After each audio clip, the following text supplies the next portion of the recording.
guys, it's been a long time. You know what? I have no excuses. Don't even ask me what I've been doing. I have no excuses at all.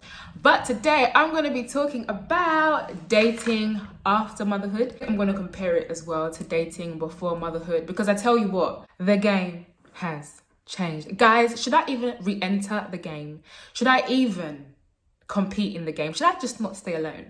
Because it's just, it's not easy. It's not easy. I don't even recognize the game anymore. The game has changed. So where do I even start? It's been that long. It's been about 2.5 years since I was in the dating game. And now I ask myself, where do I start? So before motherhood, the kind of industry I work in, TV, radio, industry events, hosting. So, I'd always meet guys. Maybe when I'm on radio, I'd interview someone, maybe someone they work with or a colleague would be like, yeah, I'm feeling your style. I'm feeling your style. No, I'm joking. They didn't say it like that. But yeah, maybe at a TV event, a hosting gig, networking, or maybe someone would try and get my number through a mutual colleague. But compare that to after motherhood, from church to the supermarket, to the house, back to the supermarket, and back to church. Where will I meet anybody? Somebody please, where am I going to meet the person? Are they going to meet me at the supermarket and be like, I like the way you bag those groceries, man. I like the way you scan your items. I like the way you pick the right baby food for your baby. At church, we're going there to praise God. We're not really thinking about that, And in my house, no one is going to meet me at home. So it's just completely different. Like, where do I start? The criteria has changed. Before motherhood, did I even have criteria? It was, okay, he likes me. I like his personality. Let's just start with that one now. Why waste time? But now, after motherhood, it's completely different. I should get out like a whole spreadsheet of paper of all the criteria I have. I'm even going to read all my criteria because I can't remember it offhand. That's how much it has changed. From just having one, I like his personality, to, let me get the paper out. Where do I begin? So, are you hardworking? Are you ambitious? Do you want children? Will you make a good father? Will you make a good stepfather? Do you fear God? Are you caring, respectful, patient, supportive? Will you treat me like the queen that I am, Will you love my daughter as your own? Are you generous? So, in fact, that's just half. I don't want to bore you. But can you just see, now that you have someone you look after, your life, like my perspective in life has completely changed. So before I just thought about what I liked. Now it's not what I like. What is good for me? What is good for my future? What kind of man is good for my daughter's future? Yeah, I know you're going to be like, aren't you attracted to? Yeah, that matters, but it's not like number one. And the personality, believe it or not, personality is not even number one. It's the top three, but strong characteristics, things that will hold a relationship together. Are you financially responsible? Are you a good man? Before you step out and mess about and do something wrong, will you fear God? Will you think about God before you do it? These things are more important. Before motherhood, maybe if I'm, I finish work, I'm chilling at home on a Friday night, I could get a call from, the numerous guys I'm talking to. And it can be like, let me romance you tonight. Where do you want to go, baby? Anywhere you want to go. I'll take you to dinner. Maybe we'll go to the club. We'll pop champagne. Let's have some fun. Now, call me on which Friday night? I won't even pick up the phone. If you're very serious, you'll call me 1 week in advance. I need at least 1 week to make plans.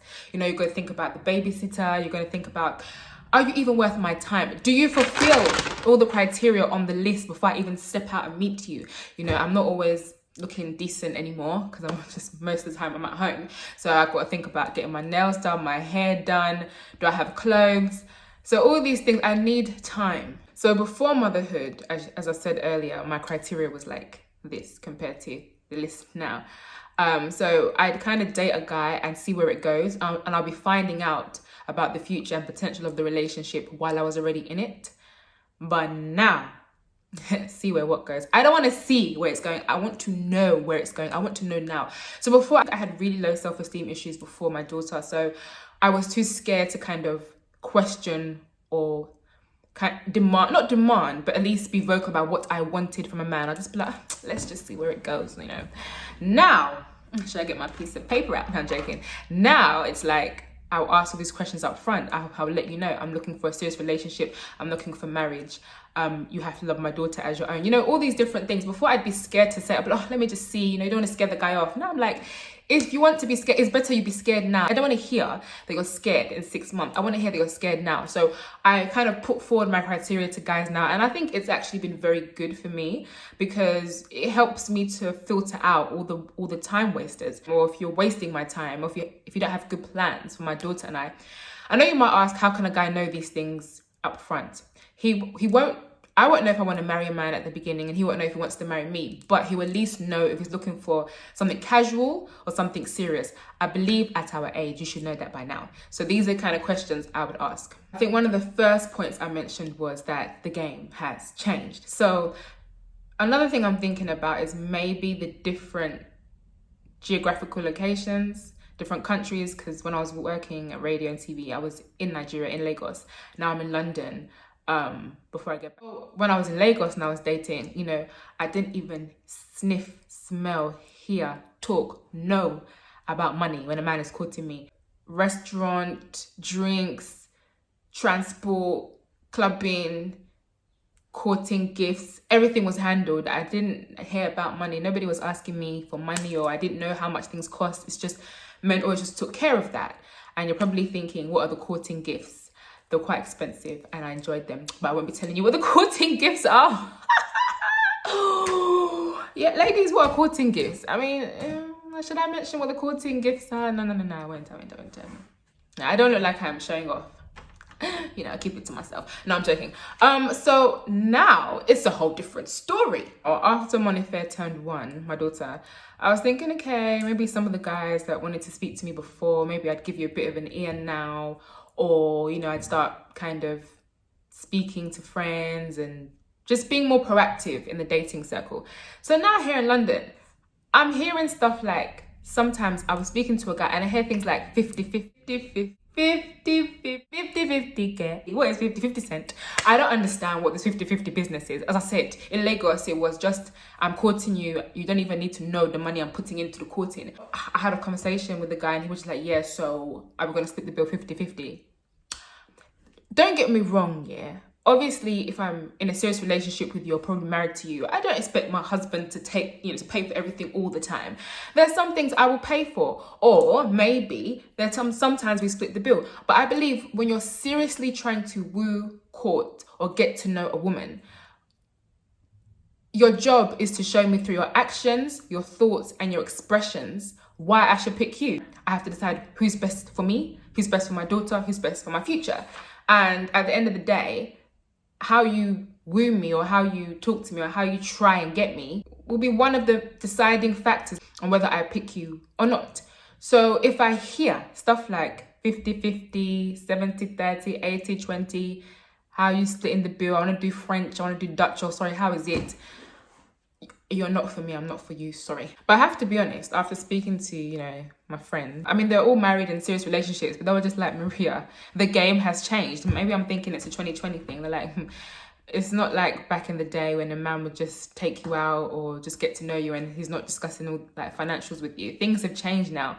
You know, I think with the rise of social media, the option to be materialistic is so high, and it's tempting because you get on social media, you see certain men, you know, woo girls in different ways, you know, bags, expensive dinners, flights, investing in their business, hair, pocket money, those kind of things. So I think men are just like, if I'm trying to get to know 5 girls, I can't spend that much money on 5 different girls. So before I pick you, maybe I need to not spend all my money, so let's just do it 50-50. In fact, I don't know why I'm making excuses for you. I just don't like it, sorry. But yeah, maybe it's a 2020 thing. So, speaking of 2020 and how the game has changed, here's a bonus point. Date not too long ago. And I was just talking to a guy over dinner. We were talking about different things we expect, what we'd like in the opposite sex and stuff. And do you know what this guy said to me? So I could see he was working his way up to saying it. So he was like, you know, something that's really important to me, something that I really want from you, something I hope you understand. So I was like, what is it? Is it financials? Is it where we're gonna live? Is it you have a secret family somewhere? I don't know. You know what the guy said to me? Listen, he said, I hope you will post me on social media. So I took the fork out of my mouth. I put the knife down. I said, what? I said, come again, what did you say? And he said, yeah, I hope you'll post me on social media. So I said, at the age that we are, me that have a daughter, me that we're talking that one day we will marry and have kids, your main issue is, will I post you on social media? Will I post you? I'm just trying to remember it. Will I post you on social media? Yes, it took a lot of might to not get up and walk away, but I can't pretend. I was enjoying some good Chinese food, so I wasn't going to waste it. And I think I have to not be so mean and understand that the game has changed and maybe these things are important to some people. But as I'm telling you now in this video, I just feel like in the list on the criteria that should be... Ladies, I think, what do you think about posting guys on social media? Maybe we'll talk about that next time.